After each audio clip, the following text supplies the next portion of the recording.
I just want to jump full screen and then like land on your head. Fatality.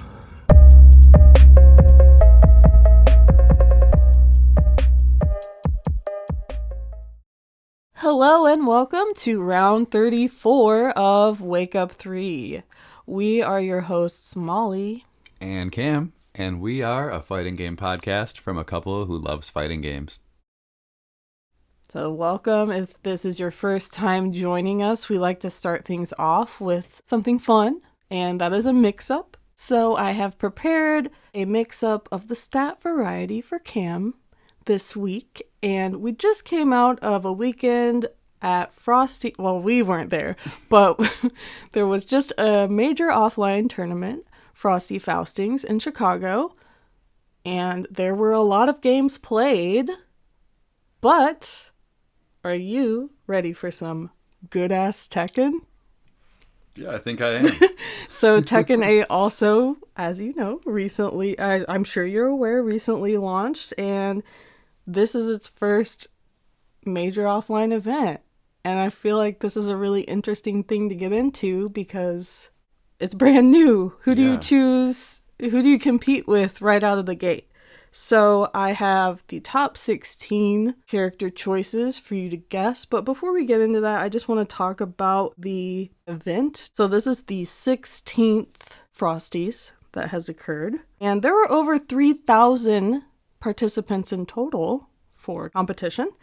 And 209 of those decided to take a stab at Tekken 8 during its launch weekend, and it was one of the final tournaments of the weekend. Perhaps to give people a little bit more time to figure out what they want to do, I don't really know. But the most participants were for unrelated, but can you guess? I'm guessing Street Fighter 6. That is right. So that had over 725. I don't know the exact number, but it surpassed that. That's wild. Other big pools, I guess you could say, were for Guilty Gear Strive, which it was an Arc World Tour qualifier. 715 there.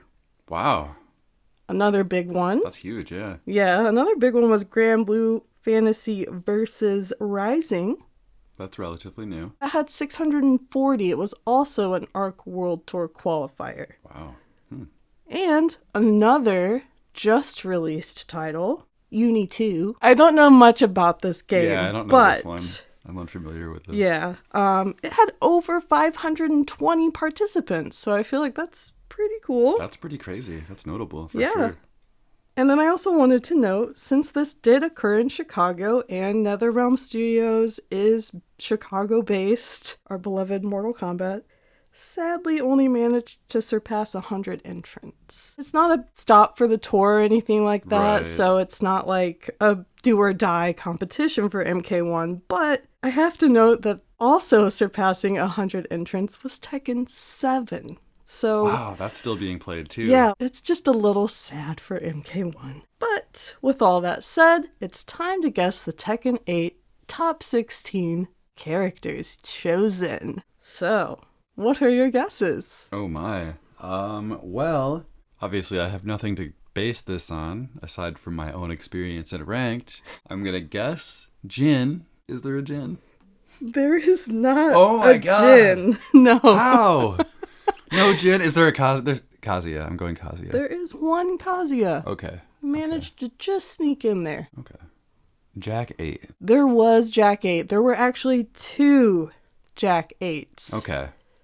Not a character that I've seen yet online. Same. But I know that I know Jack is usually a pretty competitively safe choice. Okay. Pretty good character most of the time. Yeah, that was a revelation to me, and seeing this data is like, oh, I did not realize Jack 8 would be chosen so much. It's because Jack's a legacy character and he's got very unconventional moves. So he's got his fans. He's got his shooters out there. All right, so you've got Kazuya and Jack 8. So 2 Jack 8s. Wow. Well, let's try Reina. Let's go with one of the new people. Reina unfortunately did not get chosen yet, but she does seem to be popular online so far. I've seen a good share of Reina. I've seen quite a few so far. Mm-hmm. How about Victor? No Victor either. Thank God. No Hate Victor to see him. either. Sorry, Victor fans. Man. I'm just going to round out the new characters and guess Azucena. Get that out of the way. No Azucena. No Azucena. Okay. It doesn't really surprise me, I guess, because none of the new people were there. So. Right. Yeah, you could have seen that coming by, maybe by then. I'm guessing people just aren't comfortable enough yet with the new people, so they want to stick to their legacies. But let's see. Lars. No Lars. Maybe they hadn't tapped into how good Lars is in Tekken 8 yet. He's pretty solid so far. Yeah. He kind of got blown up on the timeline. Mm-hmm. I've been seeing a lot of Lars. So, yeah, you've been seeing a lot of Lars. Offline and online. Yeah, it's tough. It's a tough one. What about Brian? No Brian. No Brian. No Brian yet. Man, I am really missing the mark here on all my guesses. I think that's going to change with Tekken 8 because I feel like we're both planning on following it a lot more closely. This is the first Tekken we've both followed since the beginning. Yeah. And the first one that I'm going to take seriously. I'm not going to speak for you, but... Oh, okay. You've been doing pretty solid so far, but we'll get to that. Okay. Anyways, how about June or Nina? Let's go with June and Nina.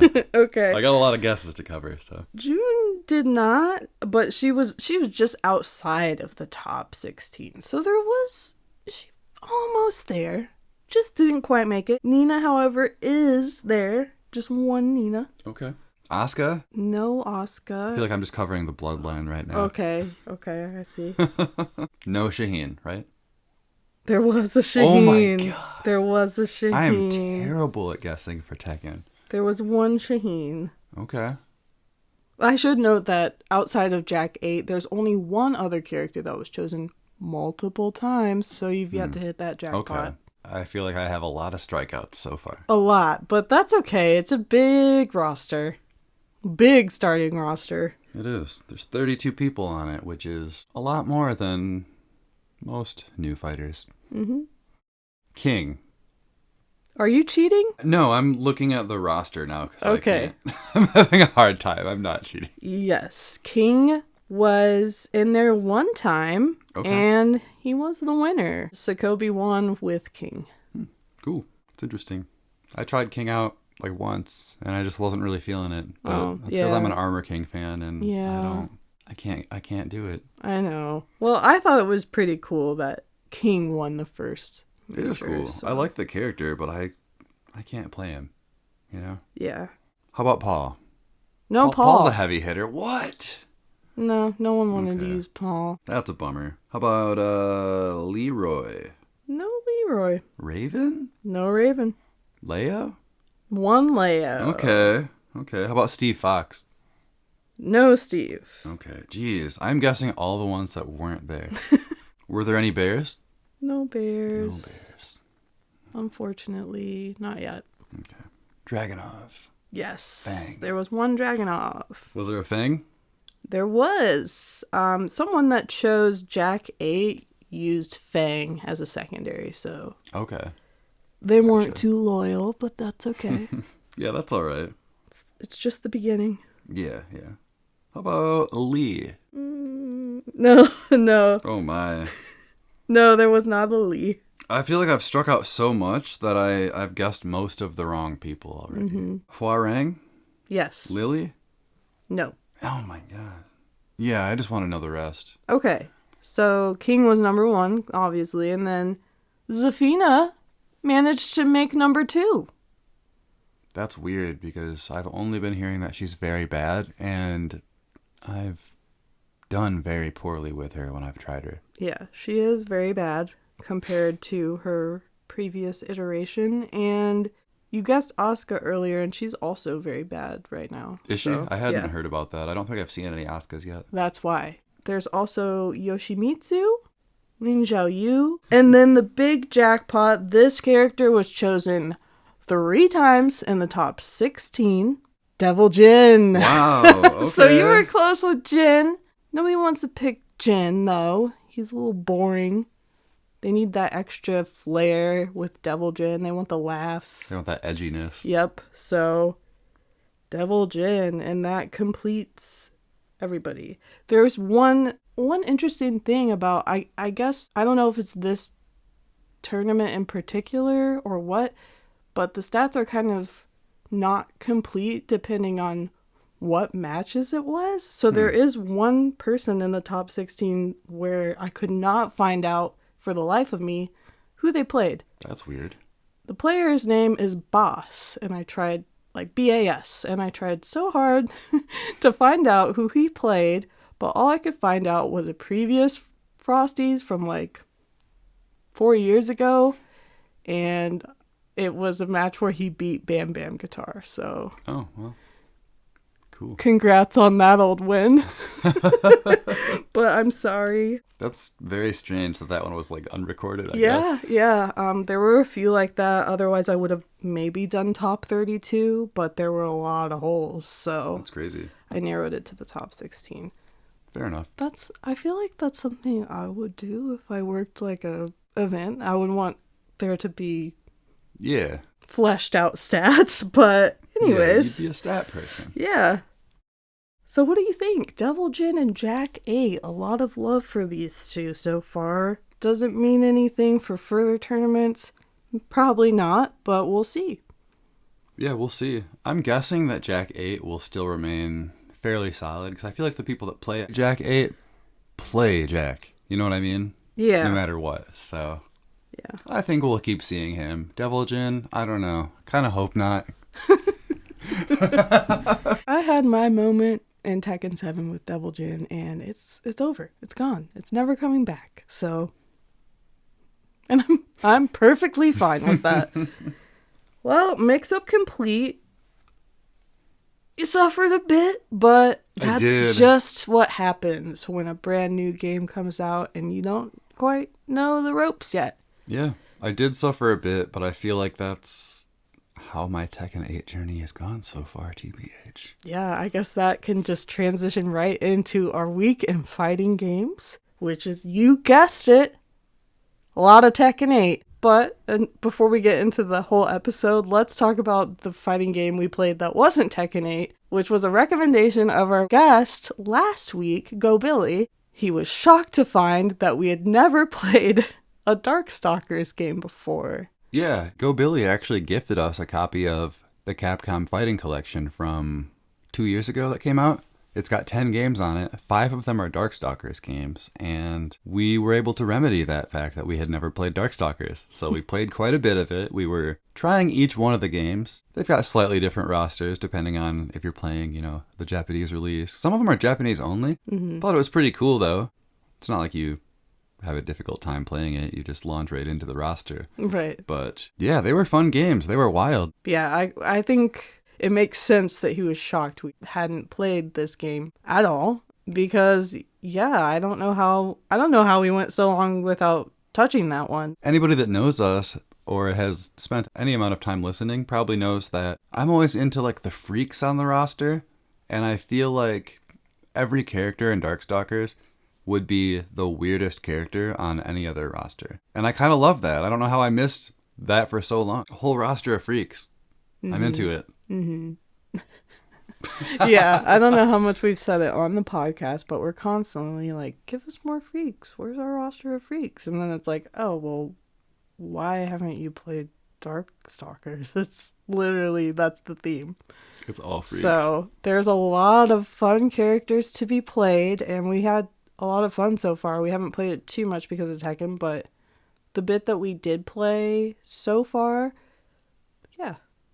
really fun. Yeah, definitely. Mm-hmm. And it has 5 other games on that collection that we haven't really touched yet. I'm looking forward to digging into those 5 games as well, especially Cyberbots. That's the one I'm looking forward to most. You probably... Yeah, you told me... Cam told me that I would probably hate that one. So I'm just going to take his word for it. But I probably will end up trying it at some point. I know that you just don't usually love the sci-fi and like mech style of thing. And it's just mechs. It's mechs fighting, and it's sweet looking to me. I can't wait, but we'll see how you like it. Well, let's get back to Tekken, because that is the topic today. And it's just going to kind of be our little review, a light review, because we haven't done the story yet. We definitely will. I am excited about it. I've been hearing great things about it. But we really wanted to get into the gameplay. First thing we did was jump into versus, 1v1 against each other. And like we had been saying for a while, we picked the bears first. I was Kuma. You were Panda. Yeah, we had to fulfill our Bear Pact. And that we did. You won. And it's funny to go straight into a game you haven't played before as the bears, because you come into the fight and they're so big. They're basically right in front of each other when you start fighting. They're huge. They take up so much of the screen. So it's just a funny way to start the game. Like, oh, is this how Tekken 8 is? Where you're like this close together? But yes, we did our bear fight. Panda won. She is a champion. So, you know, true. I guess reigning champ. I guess that fits. But it was fun, right? Did you have fun? Yeah, it was fun for sure. And then we played, I think we did about 10 fights, or maybe it was a first to 10, something like that. But you ended up kicking my ass. Yeah. So I kind of had a list that I went through because I knew who I wanted to play first. I knew who I wanted to try out. And I think next up came Lars, because he was my Tekken 7 main. And at first I came to Tekken 8 Lars thinking, I don't think I like him as much. But I spoke too soon. Yeah, you're back on that. Yeah. Lars. Then I played Yoshimitsu because I've always hoped to secretly main Yoshimitsu. I just love him. Yeah, he's a really fun character. And I remember saying, ooh, he's like really smooth and he feels like an improvement from 7. Yeah, I would say so.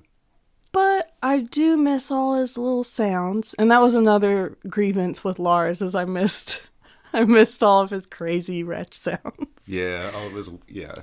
Just the excess. The excess in Tekken 7 with the sounds, the character sounds, was pretty solid. And I was kind of missing that day one. But then I chose a new character that I was really looking forward to playing. Well, not new, but new. I was thinking, a character that has returned that I've never played, which is Raven. Yeah. And I really, really, really liked Raven, so... He's great. He's really cool. Yeah, he was actually the one that I customized first, and I was taking him online and all that after we played. Other characters that I played right away were Lee. I was really interested in playing Lee in Tekken 8, and he's a lot of fun. He's actually the character that I'm highest ranked as so far online, so I haven't, spent a ton of time with him yet, but I do really want to in the future. I don't know, I'm kind of on my Lars shit right now. I'm back on my Lars game. But you've got quite a few characters to pick from at the moment, it seems. I feel like if I had to guess, or at least in my experience playing against them, I feel like your top 3 characters are probably Lars, Raven, and Lee. Mm-hmm. That's kind of who I'm juggling in my brain. I want to just be good at all of them right now. Yeah. But, and that's really cool. It's going to be impressive once you're at that level. Oh, for sure. And then that was my top 5 that I definitely wanted to play first. And then I went into Leo. Elisa I was looking forward to, just because I feel like her trailer got me, kind of delighted and tickled at oh, she seems so much more goofy in this game. I feel like the reason you were drawn to her was that anime-ass rage art that she had. Oh, yeah, where when the head comes off. And, yeah. That's the most ridiculous one. For sure. It's so good. I tried out June. I gotta say, June might be one of those that comes back a bit for me. She's not at the forefront of my brain right now, but I have heard tell that she has some life steal moves, and the Kodo man in me loves to hear it. So my eyes are just rolling into the back of my head, but it's also just out of fear, because once you get good at getting that life steal, it's like, Jesus, I have to take an extra 30% every match, and it's the worst. Meanwhile, I was out here playing Zafina, who hurts herself and does low damage. Ooh. It doesn't feel good to want to play Zafina. Her movement's worse. Her damage sucks. I don't know what to do. I don't know what to do. Right now, I'm pretty much just on Brian. Mm-hmm. That's it. Yeah, Zafina, she is kind of a shell of her former Tekken 7 self. She was pretty OP in Tekken 7, and now not so much. Will she recover ever?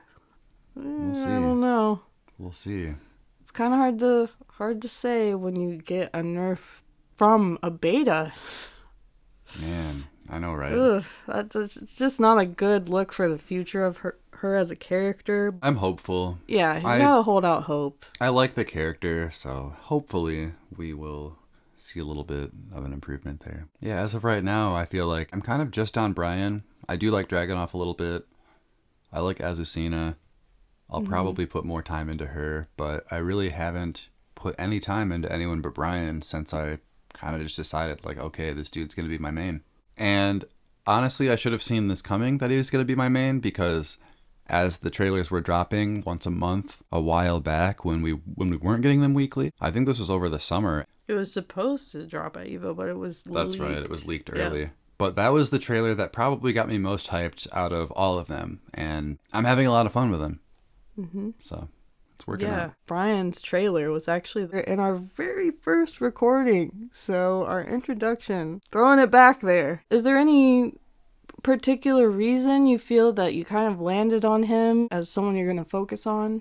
I've always kind of liked his style. I feel like he's got kind of a swag to him. I love how he has like the bob and sway moves a little bit. Mm-hmm. Kind of like a cooler version of Steve Fox, because he has the bob and sway moves, but I dislike it on him because it's like too much. You know what I mean? Yeah. Brian does it and there's more of a swag to it because he seems like more of a jackass.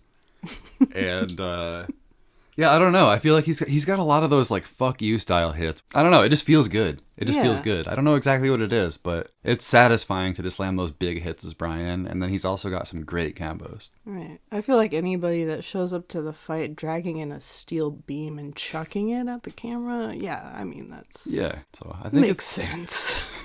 I don't know why. I don't know what it is. But yeah, he's kind of just like a weird android jackass. And I'm into it. He's an android?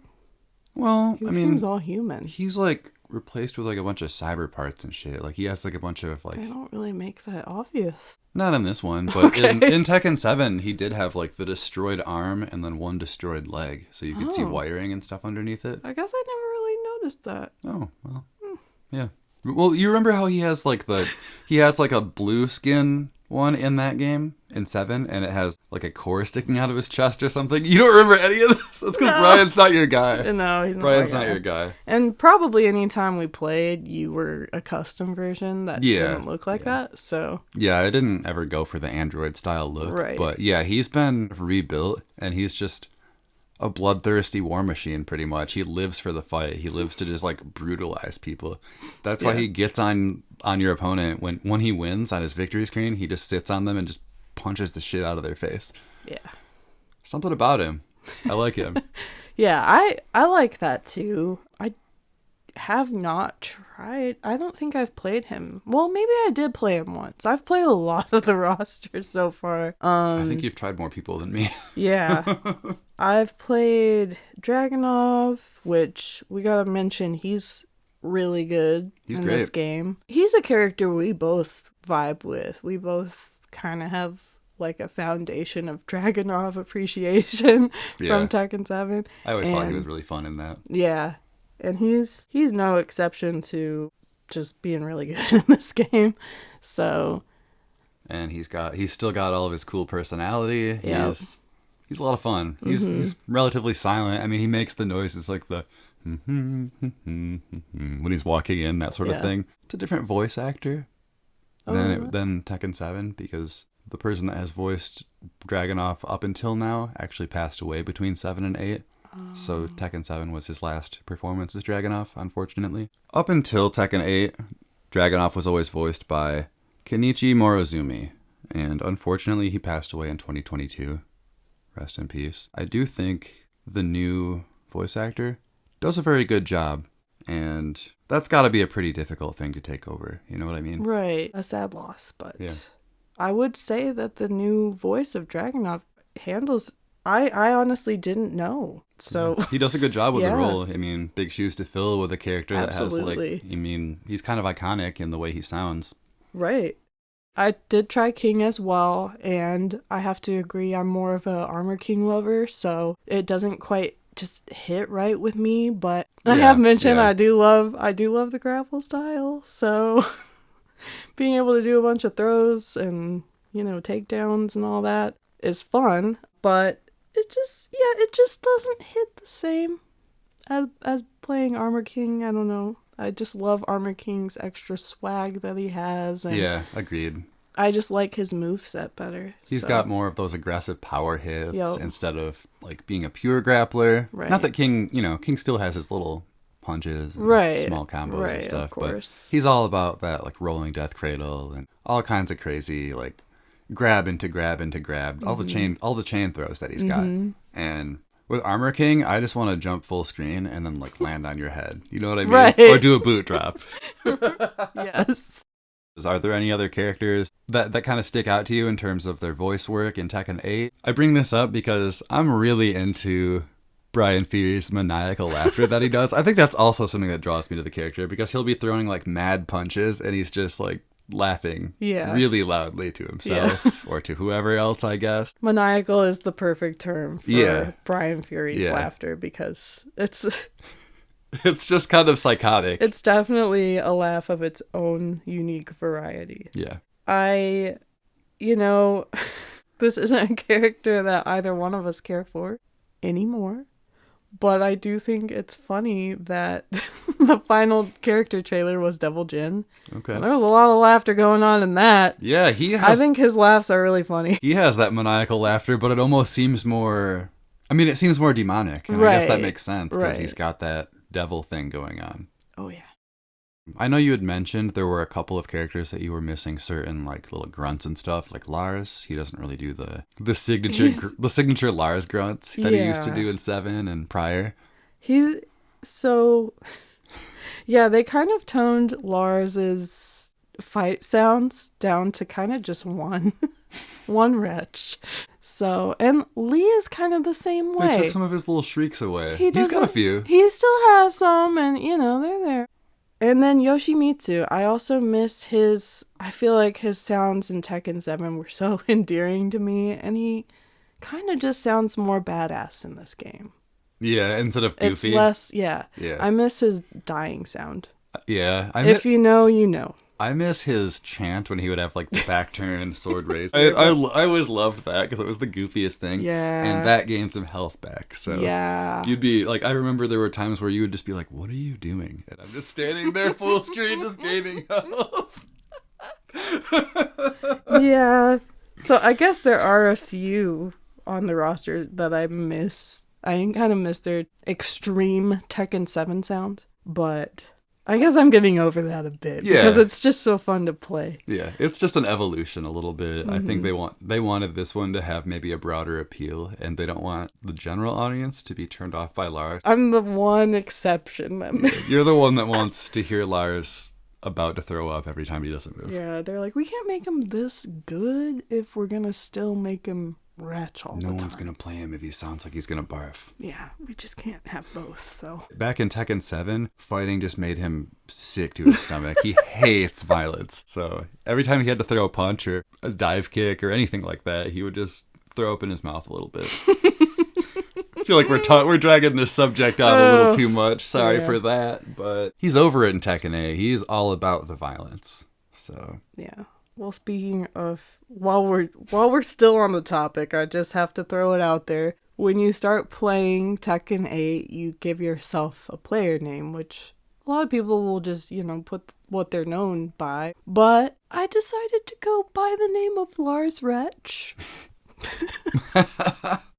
So we've talked a little bit about voice actors, we've talked a little bit about gameplay, a little bit about our general first thoughts. I guess not too much about the first thoughts. Honestly, one of my very first thoughts was after we played quite a bit and we were just swapping characters pretty much after every fight. I was getting my ass beat like during our entire first session, and I was a little bit discouraged, honestly. But I've been trying to put in the practice a little bit since then. It's only been a couple of days since it came out, so I am definitely not a pro.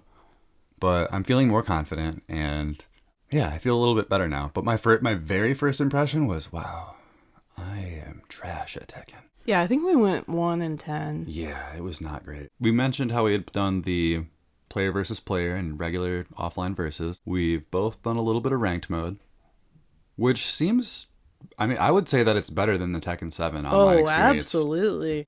The loading times are a lot faster. For sure. There are still occasional moments where it seems like you have to wait a minute or two for a match, but since you can practice the entire time against a dummy, it's not bad, you know? Mm-hmm. I've always enjoyed that part of the Tekken experience where you're waiting for a match and you get to just practice your moves. But yeah, the loading is so much faster. From the time it says get ready for the next battle when you've got your person, 5-10 seconds later, you're in and you're fighting. It's great. Yeah. Before, it would take 45 seconds for like one menu to pop up. It'd say the get ready for the next battle on its own splash screen. Then it would show the title card with the 2 characters. Then it would be a black screen loading for like 5 minutes. Yeah. There was more downtime to it, and I felt like I couldn't play as long because I would just get bored of all the waiting. Yeah. But in this game, I feel like I can grind more because I can just play and play and play and play and play. Right. And I think there was a bit of dark cloud trying to go around online right before Tekken 8 dropped with like, oh, the online experience still isn't great or whatever. That's not true at all. I haven't felt any of that. Not I true think it's at great. all. And actually, day one, there... so my first ranked match against that Brian Fury, we were going to rematch. They beat me. But we were going to rematch because I want to run the set. I want to learn. And the game crashed. That was quickly remedied, though. They kept everybody posted. Yeah, it only crashed on me the one time. There were a couple other, just like, what you could almost call a desync, but before the match even starts. It also would tell you, like, this won't affect your ranking at all. So that also happened in my first play session the day of. But yeah, since then, it's just been smooth sailing. I know they mentioned something, I want to say maybe yesterday, there was an issue that they had found and were working on, and it's fixed it's as already well. fixed. Yeah. So yeah, so far so great. Yeah, it's with the online experience, and crossplay right out of the gate is amazing. Yeah, it's awesome. So cool to have. I've played against Xbox, PC, and PlayStation, and I feel like they're all just so smooth. Mm-hmm. I agree. And of course, you can deny any connection that you don't deem worthy. Right. So that's great too. Yeah. Other modes. Do we want to talk about other modes? What other modes have you done? Well, we've both done a little bit of the customization. Yeah. I guess we could talk about that. Okay. And I guess I know that you're not as big into character customization as I am. Pretty much any game that has some form of character customization, I'm guaranteed to obsess over it a little bit. So I've already made a couple of nice customs. I'm really happy with my Brian Fury custom. I've just got him in like a full snakeskin suit. I think it looks really cool and like something he would actually wear. I'm not trying to put like the Toast helmet on him or anything like that. You know what I mean? Mm-hmm. Like all the goofy things. I think it's fun that that's there, but I want it to look like something Brian would wear, but something that's my own. So right. That's what I've got going on. I feel like the customization is pretty solid. One thing I guess I would say one complaint about it is that the actual Tekken outfits, like his Tekken 8 outfit, his Tekken 7 outfit, whatever, it's limited to full body only. So you have to wear the full outfit. You can't just wear like the Tekken 7 pants and pair it with a random tank top or something. Is that something you could do in the past? Yeah. Oh, yeah. okay. All of those things were individual. So you could choose like Tekken 7 lower body and then throw on, I don't know, a tie-dye shirt or something. But yeah, that's probably my one complaint about the customization. Other than that, love it. It's great. Okay. I guess the thing I would say about customization is that people that aren't familiar with Tekken are getting lost and confused on who are these characters anymore. Right. I'm seeing it from a lot of NRS players coming into this new Tekken and just not knowing. So I guess my one complaint would be, I feel like you need to, at least in the customization part, show these are the items that are exclusive to this character. These are Leo's items, and then these are things that anybody can wear. Right. So They do usually put the unique outfits or unique pieces at the very top, like before all of the generic ones. Yeah. So they kind of show it. It's just not like listed. It's not specified. Yeah. This is only for Leo. Yeah, it should maybe have like a little extra like a little star notation. Yeah, a star. Yeah, something. But yeah, it's minor thing. Once again, it's kind of just a Tekken thing, so it is what it is. Yeah, That's how it always it gets a little crazy. You know, you can really customize these guys and gals and bears and yeah. Yeah, I think overall the customization's pretty great. I have historically not been much of a customization person, especially when it comes to Tekken. I actually didn't customize my Lars at all in Tekken 7. Cam did it for me. He gets a real kick out of doing that. I'm kind of more just like, as long as they look fun or cool or whatever, I'm cool with it. But I have done some customization in this game so far. I'm taking a bit more ownership here. I've customized my Raven so far. I made him into a noobsaibot version, and I want to say that I did that before anybody else was making people into Scorpion That's right. and Kenshi and all that. So I should have posted it sooner, I guess. You did that on Thursday night on release. Exactly. So. That was something we had talked about from his character trailer, because he's got all those shadow clones. We thought, like, yeah, this is some noob saibot on steroids, because he's got multiple at once, and it's super cool. So I really dig that customization. He's got the purple aura and all that. Well, yeah, let's talk about the jukebox a little bit. I love that Tekken puts so much of its previous music in each game. I love that. It's super cool that you can play music from Tekken 1 to Tag 2, 3 through 8, and Tekken Revolution. It's got so much stuff. It's got so much music. And not only that, you can customize your playlist. So you can put whatever song on the main menu. You can change all the stage music. It's great. I love that. Yeah, literally anytime there's music in the game, any mode that has a song, you can change that song if you want. Yeah. It's a feature that I undervalued before. I didn't see as much value in it in Tekken 7, but I am making use of it in Tekken 8. Yeah. That was another thing that I was really into in 7. I made everything just my own, because if I'm on a stage and I don't like the music, I don't want to be on that stage. But you can remedy that in this game, and it's excellent. Yes. One of the first things we both did was change Lee's stage into the, I don't remember exactly what it's called, but it's the Hidden Meadows sheep stage from Tekken 6, the yodeling. So whenever we're on Lee's stage, we hear the yodeling, and it just makes it so fun. Yeah. I kind of have a problem, and I have that song in multiple places on my playlist. That's awesome. But I don't think that's a problem. I mean, some might find it problematic, but I like that song a lot.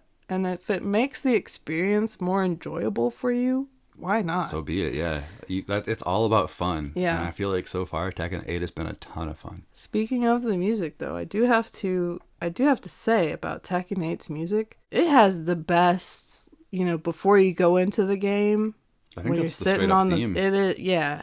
And that's also in one of the stages. But it has the best like idle music when you're resting on the thumbnail of the game. Yeah, like on the PlayStation home screen before you select it. Right. So we kind of compared it to like Street Fighter 6 and MK1. You know, the other new big ones. Yep. Tekken 8 has the coolest sounding one. Yeah, like, it's a banger. You sit on that one and you're like, oh, I want to open this game for sure. Yeah, it's an absolute banger. And after that game came out, the next day I was in the car just rocking the soundtrack. It's really good. So you can have several different playlists. Yeah, there's multiple playlists one. You can set. So that's awesome. Yeah. So much customization, so much freedom. Yeah, such a cool feature that I feel like a lot of people that weren't familiar with Tekken that are playing it now are like, wow, that's so cool. Yeah. And it is. You're right. It's definitely something worth praising. One thing, though, is I'm sad it doesn't have all of the songs from Tekken 7. I love the Fakumram stage and song. And I'm hoping the reason that it's not included is just that we're going to get Fakumram in the future. I would be so stoked. I feel like you would just switch to him. Oh my god, yeah. You're always like low key into like the bigs with long reach, and he fills that really well. Mm-hmm. And his kicks. Yeah. Oh, the kicks. Same thing with the Geese Howard music, but that's probably a rights thing. Yeah. Yeah. But the Howard Estate. The Howard Estate theme, my favorite Yeah. music from Tekken 7. With Fakumon coming really close in second. Yeah. But I'm missing those 2 tracks. Real something fierce. Other than that, though, it's great. It's Yeah. completely loaded with content. The entire game is. Oh, for sure. So what else do we get into so far? I don't think you've touched this yet, but I actually just completed the arcade quest mode this morning.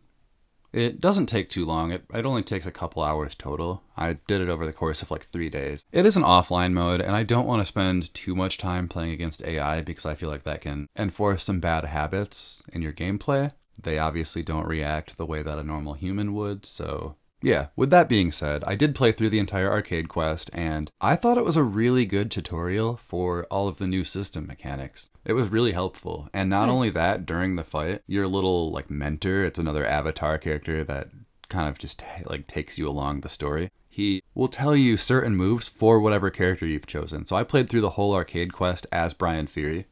And during that, he would say, hey, try using this move. And then it would have like 5 different move options on the side of the screen. And that would change pretty regularly from one fight to the next. So I was able to learn a lot more of his moves than otherwise. Yeah, I was able to learn a lot of his moves that way. And it was fun. I learned the mechanics, and it was probably more beneficial than just jumping into practice and looking at the move list, because I was able to see what those did in the moment.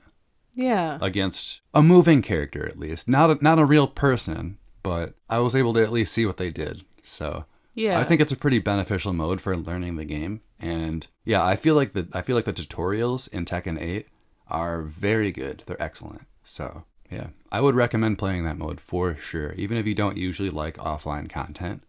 Okay. Yeah. It sounds like an engaging way to expand your knowledge of a character. Absolutely. And I'm really only familiar with like combo tutorials where you kind of just have to nail a combo one time and then move on to another one, which it's not engaging. But when you have like a little cheerleader being like, try this in this fight, and then it changes, like that's pretty smart. It's just a little guy and his face will show up on the screen when you do certain things, and he'll just say like, nice. Aww. So it's like a supportive kind of fun thing.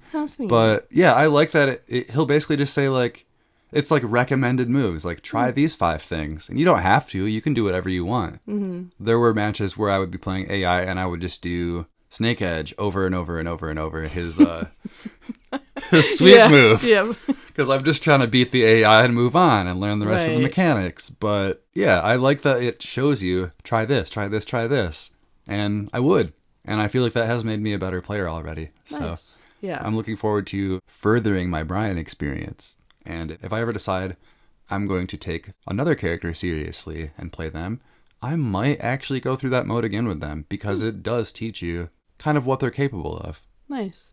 Yeah, I have yet to do that, but I'm a little bit more convinced to do it sooner rather than later. Yeah, I know you're not usually... you don't love training mode normally. You want to just jump in and learn. You like to learn by experience. Yeah. Yes. And that's okay. There's nothing wrong with that. Honestly, however you want to play a fighting game, just do it that way. Mm-hmm. It's all about having fun. So if you have more fun from learning from experience, that's great. But I do think that it's a pretty beneficial mode. I would say that sounds like a much more successful way of getting people to actually learn a character. Definitely.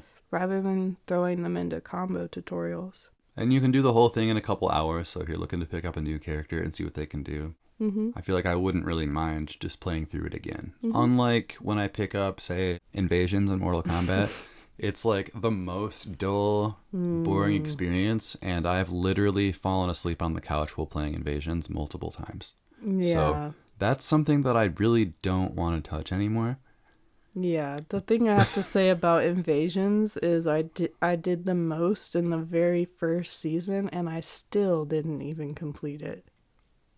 Yeah, I beat the first 2 And now seasons. I don't do it at all, so... Yeah, I beat the first 2 seasons of Invasions. Season 3 was like 70 days. We're still in it because it's like a 2.5 month season for some reason. And I have not finished it. I don't think I'm going to. Mm-hmm. It's just a slog, and it's not fun to be in it. So it's just not a good mode. Right. Nobody likes it. No. The other two Nobody. games, yeah, Street Fighter, Tekken 8, they just have they have more offline content. Mm-hmm. And more online content.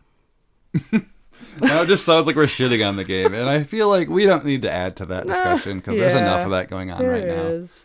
There is. I still have hope that the game will improve. I love Mortal Kombat as a franchise, and I do enjoy the MK1 gameplay, but right now it is definitely lacking something, especially now that Tekken 8 is released. Yeah, get in the back seat. Let's get back to Tekken 8. Yeah. I think that was the only other mode that I've really touched. We both made our little people. Yeah, little avatars. Is it just called avatars? Yeah. And that's actually the character that you run through that little story mode with. Yeah. So. You still haven't seen mine, but I watched you make your guy. Yeah, and I did change him a little bit. He's got like purple pants and a Hawaiian shirt, and then he has a purple zebra striped hat on. Okay. All vibes. Yeah, all vibes. I give him a little mustache, just a thin mustache and like a pointy chin. So he kind of looks like a creep.